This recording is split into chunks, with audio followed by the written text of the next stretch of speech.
이 신명기 6장 말씀은 굉장히 유명한 본문입니다. 마침 또 우리 어린이 주일하고 어버이 주일 사이에 오늘 수요 예배 말씀으로 이렇게 맞아떨어져서 참 감사한데요. 여기 보면 이스라엘에게 우리 하나님이 주신 가장 핵심적이고 중심적인 그런 어떤 명령이라고 이제 할 수가 있겠습니다. 이스라엘아 들으라, 이렇게 우리가 4절에 번역을 했는데 원문에 보면 이제 들으라는 명령이 먼저 나왔어요. 그래서 들으라 이스라엘이여 이렇게 된대요. 그 들으라는 이 말이 이 이스라엘 히브리 말로 이제 쉐마라고, 들으라는 말을 쉐마 이스라엘, 그래서 유명하죠. 쉐마라고 여러분 들어보셨는지 모르겠어요. 쉐마 이스라엘이라고, 이스라엘 그 사람들에게, 유대인들에게 있어서 이것은 어떤 그들의 대헌장과 같다, 교육에 있어서 대헌장과 같은 그런 본문이라고 할 수 있습니다. 사마라는, 듣는다는 말은 이제 명령형으로 바꿔서요, 들으라 이스라엘이여, 쉐마 이스라엘, 이제 그렇게 했어요. 여러분, 여기에 하나님을 사랑하라는 가장 큰 계명이 이제 있는 것을 우리가 볼 수 있죠. 그런데 그 뒤에 앞뒤로 이렇게 풍부하게 이제 하신 말씀을 가지고 오늘 말씀의 뜻을 우리의 정말 믿음의 살과 피가 되도록 그렇게 한번 받을 수 있으면 좋겠습니다. 먼저 첫 번째로 이 말씀 속에는 굉장히 축복이 있습니다. 축복이 많이 있죠. 3절에도 이 2절에도 보면은 장구하게 한다는, 또 3절에도 보면 복을 받고, 또 젖과 꿀이 흐르는 땅, 또 크게 번성하리라. 얼마나 좋은 축복된 말씀입니까? 그죠? 네. 자, 그런데 여기에 이제 우리가 보니까 결국 우리가 원하는, 또는 이스라엘도 원하는 참 복을 받는 것, 그리고 또 번성하는 것도 누가 그걸 싫다고 하겠습니까? 잘 되고 복되고 번성하는 건 좋죠. 근데 이제 그것이 하나님이 주시는 것으로 돼야지, 이제 그것이 억지로, 사람의 욕심으로 억지로 만든 것이 될 때 이제 많은 부작용과 이제 뒤탈이 있는 것 같아요. 그래서 이 땅에 진정한 복, 또 진정한 의미에서 참 번성하게 되는 거, 그것은 이제 우리 하나님이 주셔야 될 텐데, 오늘 이 본문을 보니까 복을 받는 것, 그리고 또 크게 번성하는 그 조건이 무엇이냐 했더니 3절에 듣고 삼가 그것을 행하라고 돼 있어요. 그러니까 이스라엘이 그러면 복을 받는다, 그러면 크게 번성한다, 그렇게 되잖아요. 그러니까 듣고 삼가 행하는 것, 이것이 이제 복의 길이다, 그렇게 말할 수 있습니다. 너무 평범한 말씀인데 이걸 이렇게 한번 생각해 보겠습니다. 우리는 하나님 앞에 복을 달라고 많이 구하고, 또 잘되게 해달라고, 번성하게 해달라고 많이 구할 수 있어요. 우리가 다른 우상이 아니라 진리의 하나님께 복을 구하는 것은 성경적이다, 할 수 있습니다. 그럼 진리의 하나님께 복을 구하라, 참 하나님이신 분에게 복을 구하라, 그렇게 성경도 말씀해요. 그런데 그런 말씀보다 더 많은 말씀이 바로 오늘 같은 말씀입니다. 그게 뭐냐면 삼가 듣고 행하라는 거예요. 삼가 듣고 행하면 복을 받는다, 이 말씀이 훨씬 더 많아요. 너희가 하나님 앞에 달라고 해서 복을 받으라, 이 말보다 하나님께 듣고 하나님께 그 들은 대로 행하면, 그러면 너희가 복을 정말 받을 것이다, 잘 될 것이라는 말씀이 거의 98% 많습니다. 훨씬. 그러니까 이것을 기도를 폄하하는 게 아니고요. 기도를 폄하하는 게 아니고, 복을 달라고 하나님 앞에 무엇을 이렇게 구하는 것만 능사가 아니다, 이 말이죠. 더 중요한 것, 더 크게 우리에 대해서 이미 보장이 된 길이 있는데, 그것은 뭐냐면 하나님이 무엇을 뜻하시는지, 무엇을 원하시는지를 알아야 된다. 그것도 이제 듣는다는 말입니다. 마음속 깊은 곳으로, 양심으로 깊은 안에서 하나님의 뜻을, 하나님이 기뻐하시는 것이 무엇인지 그것을 우리가 들을 수 있어야 되고, 그것을 실천하게 될 때에 복은 온다는 겁니다. 할렐루야. 이스라엘은 하나님의 뜻을 행하면서 복을 받고, 하나님의 뜻을 행하면서 번성하도록 돼 있는 거예요. 하나님의 백성에게 제일 일반으로 하나님이 주시는 바로 이 축복의 방법입니다. 그렇기 때문에 중요한 게 뭐냐면 듣는 게 일단 중요합니다. 그러니까 하나님이 듣는다는 말은 무엇이냐면 하나님의 뜻을 알려고 한다는 거죠. 나의 삶 속에 또 내 마음 속에서부터 하나님이 원하시는 것을 우리가 이제 알아가고 그리고 그것을 이제 행하게 될 때, 그래서 사실 이 기도 중에 제일 이 좋은 기도, 제일 좋은 기도의 형태가 뭐냐면 하나님의 뜻을 일단 발견하기 위해서 기도하고 하나님의 뜻을 묻는 거죠. 하나님의 뜻을 발견하기 위해서 기도하고 그 다음 하나님의 뜻이 알려졌을 때, 뭐 기도 안 해도 어떤 때는 알려질 수 있겠죠. 하나님의 뜻이 알려졌을 때는 그것을 행할 수 있도록 기도하는 거죠. 그것을 행할 수 있게 해달라고, 그거를 실천할 수 있도록. 그러니까 예수님께서 겟세마네 기도할 때 그 아버지의 뜻을 확신하시고 그리고 아버지의 뜻을 이루기 위해서 기도하시는 모습이잖아요. 이게 최고의 기도다. 최고의 기도. 그러니까 우리가 어려울 때 도와달라는 기도도 물론 할 수 있고, 또 뭐 더 잘되게 해달라고도 물론 구할 수 있습니다. 야베스처럼 내가 너무 고생을 하니까 하나님 나를 지금 이 공경에서 한번 구해 주시고 나에게 좀 평안도 주시고 내 울타리도 더 확장되게 해주시고 내가 그동안 너무 고생하지 않았습니까? 이제는 좀 좋은 날도 주십시오. 이런 기도, 그것도 믿음이기 때문에 참 하나님이 기뻐하시고 응답해 주신 경우가 있습니다. 그런데 더 일반으로 하나님의 백성들이 하나님께 복을 받는 방법은 나에게 하나님이 원하시는 그 뜻을 내가 실천함으로써 받는 복이 가장 메인, 중심적인 복이 됩니다. 그리고 그것은 어떤 사소한 일일 수도 있고 또 내 인생을 향하신 하나님의 뜻일 수 있어요. 또 좀 어떻게 어려운 표현인지 모르겠습니다. 사명이라고 할 수 있어요. 나를 향하신 하나님의 뜻을 깨닫는다. 나의 삶 속에 향하신 하나님의 뜻이 무엇인지를 그걸 캐치해서 그걸 깨닫는 대로 그걸 실천하려고 하는 거. 이것이 복되게 되는, 이것이 정말 우리가 행복하게 되는 길이다. 그것을 말씀드리겠습니다.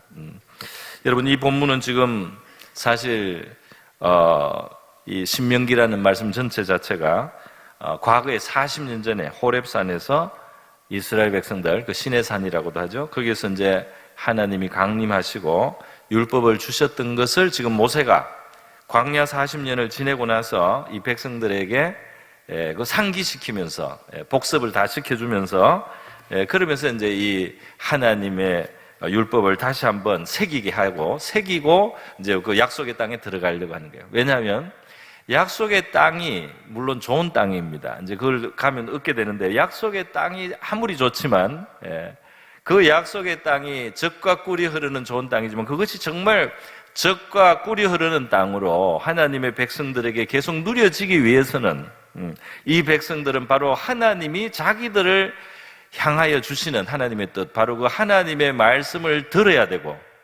그거를 순종해야만 진짜 그 젖과 꿀이 흐르는 땅의 복을 누리게 되는 것이지, 젖과 꿀이 흐르는 땅에 들어갔다고 이제 끝난 게 아니다 이 말입니다. 젖과 꿀이 흐르는 땅에 들어갈지라도 만약에 그들이 하나님께 듣지 아니하고 하나님께 들은 것을 행하지 않는다면 그 땅은 더 이상 복이 될 수가 없다 이 말이에요. 그렇기 때문에 어떤 면에서 이스라엘 백성들의 진짜 복은 젖과 꿀이 흐르는 땅에 있지 아니하고 그들이 하나님의 뜻 안에 있어야지 복이 되는 줄 믿습니다. 젖과 꿀이 흐르는 땅이 그들에게 복이 아니라 하나님의 뜻 안에 있어야 복이 되는 줄 믿습니다. 하나님의 뜻 안에 있어야 된다 이 말이죠.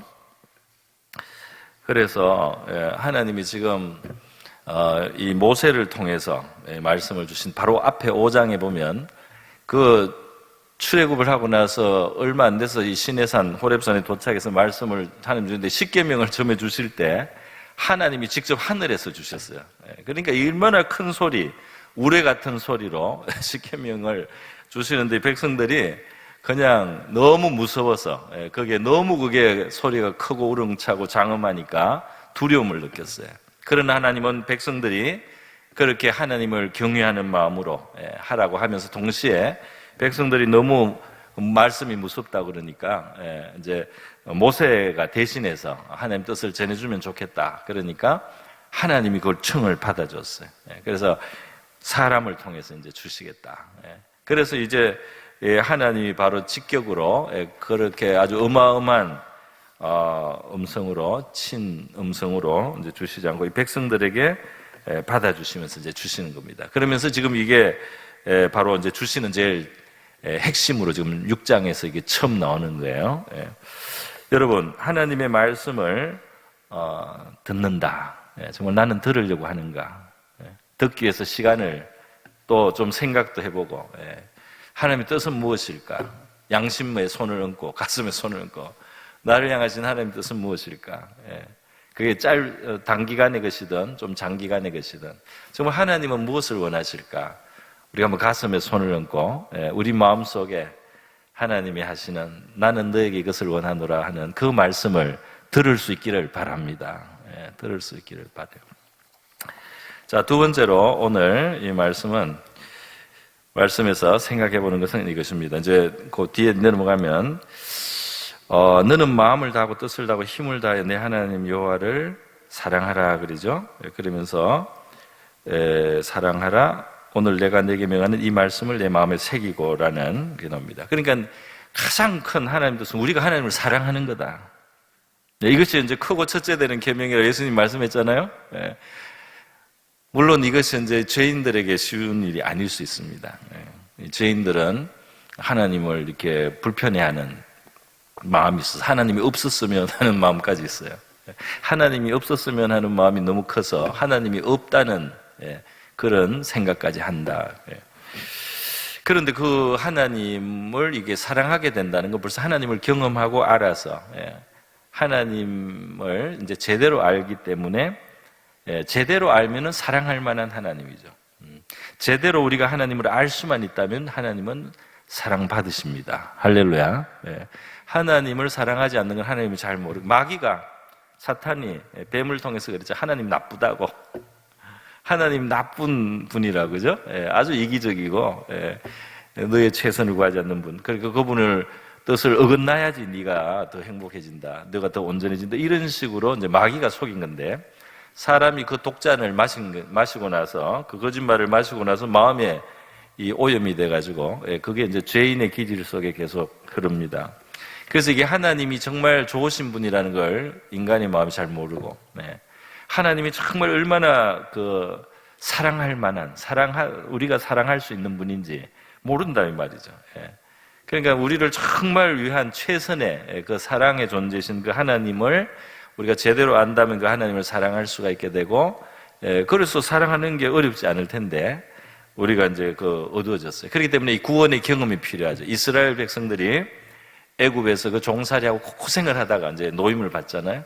그러니까 이제 거기에서 이 하나님의 선하심을 맛볼 수 있는 기회가 됐습니다. 광야에서 먹을 게 없지만 만나를 내리시고 필요한 것을 채우신 하나님, 또 약속의 땅을 향해서 가는 그 좋은 것을 자꾸 경험을 해요. 그들이 어렵기 때문에 그들의 형편이 아주 곤란했기 때문에 그 속에서 이게 이제 하나님의 도움을 받고 하나님의 구원도 받고 하나님의 어떤 공급도 받으면서 이제 하나님의 선하심을 조금씩 맛보는 거죠. 그런 식으로라도 이 하나님의 그 선하심을 하나님을 정말 사랑해야 될 원래 인간의 자리로 이제 돌아갈 수 있도록 그렇게 이제 하시는 겁니다. 그래서 결국은 이 세상 큰 무엇보다도 사랑할 만한 것이 바로 이제 하나님이신데 그 하나님을 정말 사랑하라 마음을 다하고 뜻을 다하고 힘을 다하여 그렇게 하나님을 사랑하는 것이 사실은 합당하고 그것이 제일 사실은 원래 인간에게 자연스러운 것인데 거기서 떠나 있으니까 얼마나 잘못됐느냐 이 말이죠. 그런데 어쨌든 이스라엘 백성들은 여기까지 오면서 이제 하나님의 그 은혜와 사랑과 선하심과 이런 것들을 이제 경험을 했기 때문에 하나님을 이제 사랑하라고 하나님이 말씀을 해주십니다. 자, 여기서 사랑에 대해서 제가 잠깐 좀 우리가 상식적인 생각을 한번 해보겠습니다. 사랑의 그 속성, 그 어떤 인격간에서 사랑의 속성을 보면 일단 그 상대방을 귀하게 여겨야 되겠죠. 귀하게 여긴다, 가치 있게 여긴다는 거죠. 상대방을 귀하게 여깁니다. 또 그 상대방을 기뻐하는 것도 하나의 사랑이라고 할 수 있어요. 그죠? 그렇죠? 상대방을 보기만 해도 기쁘다든지 그 존재 자체로 기뻐하는 이게 이제 사랑하는 것이고, 또 있습니다. 사랑은 그 대상을 기쁘게 하고자 하는 소원이 생기는 거죠. 여러분이 뭐 자녀든 누구 남편이든 누구든 하여튼 이 사랑하는 대상을 한번 생각해 보세요. 그러니까 상대방을 기쁘게 하려는 것도 사랑에 의해서 나오는 행동이 자연스러운, 또 이제 상대방을 위하죠. 그 유익을 유익하게 하고자 하는 마음이 있습니다. 그러니까 이런 것들이 우리가 생각할 수 있는 이제 사랑의 면이잖아요. 그죠? 근데 하나님을 정말 사랑한다는 것을 요걸로 한번 상식으로 우리가 한번 적용을 해보면 이렇습니다. 정말 이 하나님을 귀중하게 생각하는 거죠. 하나님을 정말 소중하게 생각해서 하나님의 이름이 욕되게 되는 거, 이런 걸 굉장히 근심하고 하나님 명예가 떨어질까봐 걱정하고 하나님을 귀중하게 생각하고, 그 다음에 하나님을 기뻐하는 거죠. 하나님을 생각하면 기쁘도다. 하나님은 너무 좋은 분이시기 때문에 의롭고 신실하신 그런 하나님이 있어서 좋다. 그래서 하나님을 기뻐하고, 그 다음에 하나님을 기쁘시게 하고 싶다. 그런 소원. 또 하나님이 원하시는 것. 사실 하나님을 유익하게 한다는 건 우리가 할 수 있는 것은 아닌 것 같습니다. 어쨌든 그런 식으로 제가 이제 좀 말씀을 드립니다. 자, 하나님을 기뻐하는 것이 너희의 힘이니라. 느헤미야서 8장에 나오거든요. 지나가는 말씀인데, 저와 여러분이 이렇게 하나님을 생각하고 하나님을 기뻐하는 마음을 가질 수 있다면 반드시 힘을 얻게 될 줄로 믿습니다. 우리가 하나님을 생각하고 하나님이 좋으신 분이라서 정말 좋다. 이렇게 하나님을 기뻐하는 마음을 우리의 마음속에 한번 품어봅시다. 그러면 힘이 된다는 거예요. 이게 힘이 생긴다는 거예요. 힘을 갖기를 바라고요. 자, 이제 제가 또 이 사랑으로 다시 돌아가서 한 번 더 말씀을 드려볼게요. 자, 여러분, 이거는 중요한 사람, 또 내가 기뻐하는 사람, 그런 마음이 있으면 그 사람이 하는 이제 말에 귀를 기울인단 말이죠. 이거를 이제 만약에 좀 쉽게 말하기 위해서 이 연애적인 그런 관계로 생각을 하면은, 이 연애 상태에 있는 사람들은 상대방의 말에 되게 민감합니다. 그렇지 않습니까? 되게 민감해요. 그죠? 한마디 한마디를 굉장히 의미를 부여하고 깊이 생각해요. 아닙니까? 모르세요? 그런 것 같지 않습니까? 제가 이걸 생각하니까 하나님의 말씀을 거기에 적용을 해보게 됩니다. 사랑하는 사람의 말을 깊이 생각한다 말이죠. 그래서 그 가요 가사에 너의 한마디 말도 나에게 크다란 의미, 여러분 아세요? 너의 한마디 말도 나에겐 크다란 의미. 찾아보십시오. 있어요. 왜냐면 너무 중요한 상대라 가지고, 상대방이 중요하기 때문에 그 사람의 말에 신경을 굉장히 많이 써요. 이게 연애로 잘 그게 안 되면 우리 자녀들, 그죠? 남편이 아무리 배가 고프다고 해도 너무 피곤해서 일어날 힘이 없죠. 그런데 아들이 딱 들어오면서 엄마 배고파 하는 순간 갑자기 소파에서 용술처럼 튀어가지고 어른 사이에 이 부엌에서 도마 앞에 서 있습니다. 그러니까 이 사랑하기 때문에 그 말이 너무 내 귀에 크게 들린다 이 말이죠. 하나님, 우리가 성경을 읽으면서도 그 생각을 했어요. 연애 편지를 한 번 읽고 마는 사람은 아마 없을 겁니다. 그죠? 읽고 또 읽고 생각을 하고, 이게 무슨 뜻일까 생각을 하고, 뭐라도 좀 더 찾아내려고. 그런데 여러분, 바로 이것이 우리의 이제 인간적 사랑인데 한번 하나님께 적용을 해봅시다. 우리 사랑이 좀 부족하죠? 하나님께. 그러나 어쨌든 그 방향으로 하나님의 말씀 하나하나를 곱씹어보고, 이게 얼마나 귀한, 이게 얼마나 소중한 뜻이 있을까, 이렇게 우리가 생각하면서 마음 속에서는 아직 그 사랑이 적더라도 우리가 정말 사랑하는 대상을 대하듯이 하나님을 좀 대해볼 수 있기를 바랍니다. 그래서 이 하나님의 말씀에도 이렇게 뜻을 생각해 보면서 성경도 이제 묵상을 하고 하나님의 말씀 좀 깊이 생각해 보고 그렇게 할 때 이 하나님의 마음과 뜻을 다해서 힘을 다해서 여호와를 사랑하라는 이 말씀을 우리가 좀 비슷하게라도 조금이라도 좀 따라가면 좋겠어요. 여러분, 그래서 이거 반성해 보게 되는 건데요. 정말 나는 하나님을 사랑하는가? 나는 정말 하나님의 말씀에 이렇게 예민하게 귀를 기울이는가? 그래서 하여튼 흉내라도 자꾸 이렇게 말씀을 묵상하면서 하나님을 소중하게 생각하는 그런 마음이 생기면 좋겠어요. 의무감으로 억지로 하는 건 한계가 있겠죠. 그렇기 때문에 하나님을 더 알고자 하나님을 더 알게 해주시기를 구하면서 또 나에게 주신 하나님의 은혜를 통해서 하나님을 좀 사랑할 만한 분이라는 것을 우리가 많이 묵상을 하고 하나님을 향한 저와 여러분의 사랑이 정말 하나님이 기대하시는 그런 사랑이 될 수 있으면 좋겠습니다. 여러분, 우리가 교회 그냥 다니는 정도로 만족하지 말고 정말 이 하나님을 사랑하는 그런 신앙인이 될 수 있으면 좋겠어요. 이게 이제 사실은 첫 번째 시작하자마자 나오는 거예요. 그러니까 우리가 뭐 다른 사람 신앙 걱정할 어떤 여력이 없습니다. 다른 사람 신앙을 뭐 이렇다 저렇다 할 그게 없어요. 내 자신을 이 말씀 앞에 섰을 때 이 마음과 힘과 뜻을 다한 그 하나님을 사랑하는 그것이 나에게 지금 어느 정도 나타나는지 이걸 생각하면 우리가 정말 이 하나님을 향해서 더 간절한 어떤 기도가 해야 될 상황이 아니냐 그런 생각을 해보게 됩니다. 그런데 이 하나님을 사랑은 우리가 의무적으로 하기는 어렵습니다. 이건 사랑을 깨달아야만 할 수 있고 그 사랑을 받아야만, 그 사랑을 또 깨달아야만 할 수 있는 거죠. 받아도. 그래서 이스라엘을 하나님은 큰 구원을 경험하게 했고요. 그리고 그 과거와 현재 40년 동안 이스라엘이 정말 하나님을 많이 경험해서 하나님의 보호, 하나님의 인도, 하나님의 공급 이런 것들을 자꾸 경험하게 하면서 하나님을 사랑할 수 있도록 그렇게 이끌어 주신 것입니다. 저와 여러분이 하나님을 정말 제대로 알아서 우리 하나님을 깊이 사랑할 수 있는 그런 바로 이 참 이스라엘 될 수 있기를 바랍니다. 여러분, 그래서 이제 하나만 더 말씀드려야 되겠는데요. 그렇기 때문에 그 하나님을 사랑하며 그 말을 새기고 이제 자녀에게도 가르치라 그랬어요. 그런데 여기서 지금 중요한 하나 포인트를 있습니다. 뭐냐면 이스라엘아 들으라, 우리 하나님 여호와는 오직 유일한 여호와시니. 유일하시다 그랬잖아요.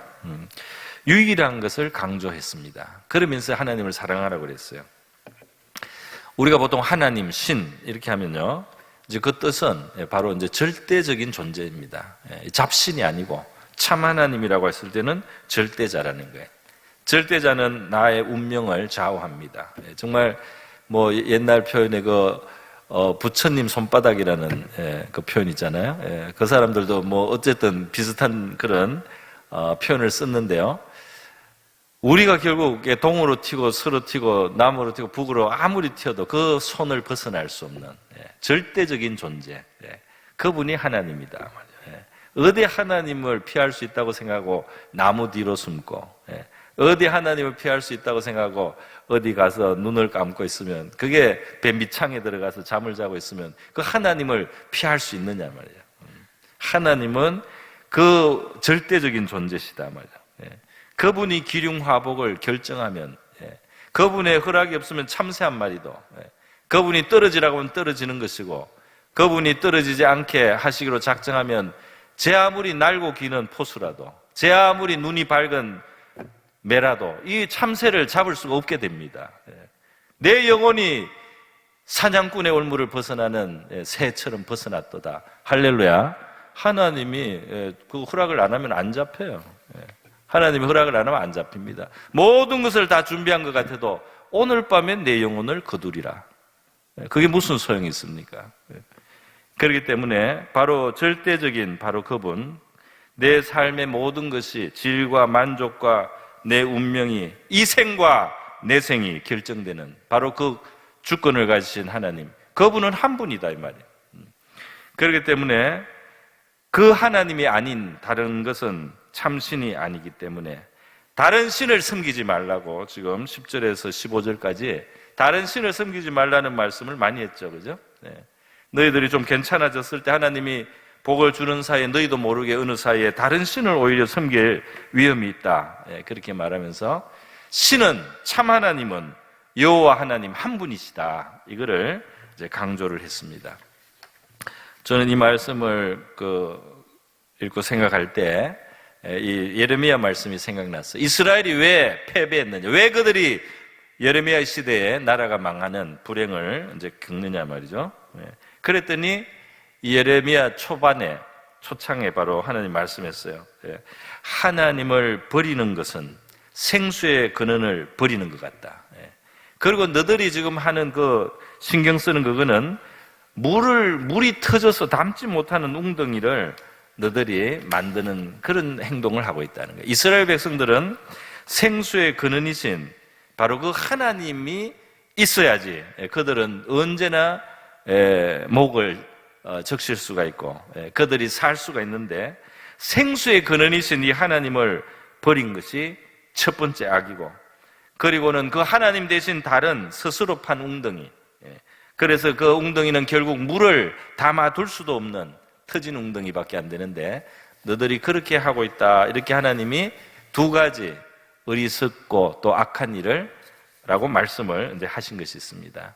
이스라엘은 왜 망하느냐면 자기들이 웅덩이를 못 만들어서 망한 게 아니고 하나님을 버렸기 때문에, 하나님이 바로 생수의 근원이 되시는데 그 하나님을 멀리한 결과로 이스라엘은 패망했다는 겁니다. 예레미야는 또 바로 이스라엘 백성들이 2장 19절에 이렇게 말씀했어요. 너 악이 너를 징계하겠고 내 반역이 너를 책망할 것이라. 그런즉 내 하나님 여호와를 버림과 내 속에 나를 경외함이 없는 것이 악이요 고통인 줄 알라. 하나님을 떠나서 더 뭔가 있는 줄 알고 바알을 찾아가고요, 그 욕심을 채워주는 아세라를 찾아가고, 다른 어떤 번영의 신이라 그러고 해서 바알 아세라를 따라갔는데, 그 바로 하나님을 버리고 하나님을 경외하지 않는 바로 그것이 이스라엘의 악이자 고통이다. 그렇게 하나님은 말씀을 하신 것입니다. 이스라엘의 그 주변에 사면에 있는 신들은 따르지 말라고 지금 말씀합니다. 그것은 욕심을 위해서 만들어진 우상들이고, 그 뒤에 무슨 잡신들, 귀신들이 잡신들이 그 배후에서 뭔가 농간을 부리고 있는 거죠. 농간을 부리고 있어요. 인간이 탐욕하고 들어맞는 것으로. 그래서 어떤 이상한 종교나 미신들이 자꾸 생깁니다. 그런데 그런 것은 참신이 아니다. 여러분, 우상을 섬기는 사람들에게 이 높은 수준의 참 도덕은 없습니다. 거기에는 정말 이 남을 저주하는 것도 있고, 억지로 자기 욕심을 채우기 위한 그런 것들이 많이 있어요. 하나님이 이 말씀을 강조하는 이유가 왜겠습니까? 이것은 착각이 일어나기 때문에 그래요. 이스라엘 백성들이 이제 하나님의 약속의 땅에 들어가 살다 보면 주변에 바알을 섬기고 아세라를 섬기는 이방인들이 자기보다 나아 보여요. 사는 게. 그들이 바알을 섬겨서 그런 것 같아요. 아세라를 섬겨서 그런 것 같아요. 그래서 이스라엘이 자기들에게 복의 근원이 되고 생수의 근원 대신 그 하나님을 붙어서 하나님께 복을 받아야 된다는 사실을 잊어버립니다. 그래서 여기서는 우리도 바알을 섬기고, 여기서는 우리도 아세라를 섬겨야지 이 사람들처럼, 이 세상 가난한 사람들처럼 우리도 살 수 있지 않느냐. 그들은 사실은 쫓겨나야 되고, 그들은 망하게 돼 있는데 사실은. 그런데 이스라엘이 지금 그걸 잘못 착각을 한다 이 말입니다. 오늘날 이제 우리도 세상에 하나님 없이 또는 욕심만 따라서 살아가는 사람들처럼 살고 싶은 유혹이 만약 온다. 우리가 이제 눈이 착시가 일어나는 것이라고 할 수가 있습니다. 결국 여러분, 이 땅 위에 보면은 그 하나님의 뜻을 배우고 거기에 귀를 기울이고 그걸 실천한, 거기가 결국은 진짜 복이 있는 곳이에요. 그게 진짜 복이 있다 이 말입니다. 이 세계 지금 서구 구라파 문명으로 20세기, 19세기, 20세기 오면서 이 세계가 엄청나게 발전을 했습니다. 항상 이랬던 게 아니죠.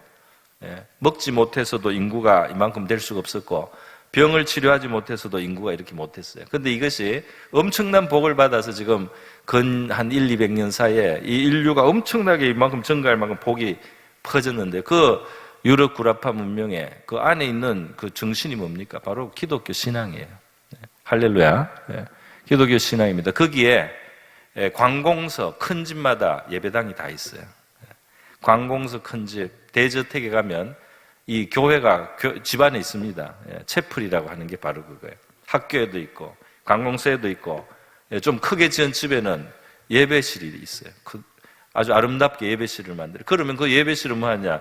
아침 저녁으로 성경을 읽고 기도해요. 집안이 다 모여서. 심지어 그 종들도 모입니다. 그래서 성경을 주야로 들어요. 그리고 기도를 합니다. 그것이 10년, 20년, 100년, 200년, 300년, 500년 이렇게 쌓인 거예요. 거기에서 이제 나온 것이 지금 인류를 이만큼 살려놨습니다.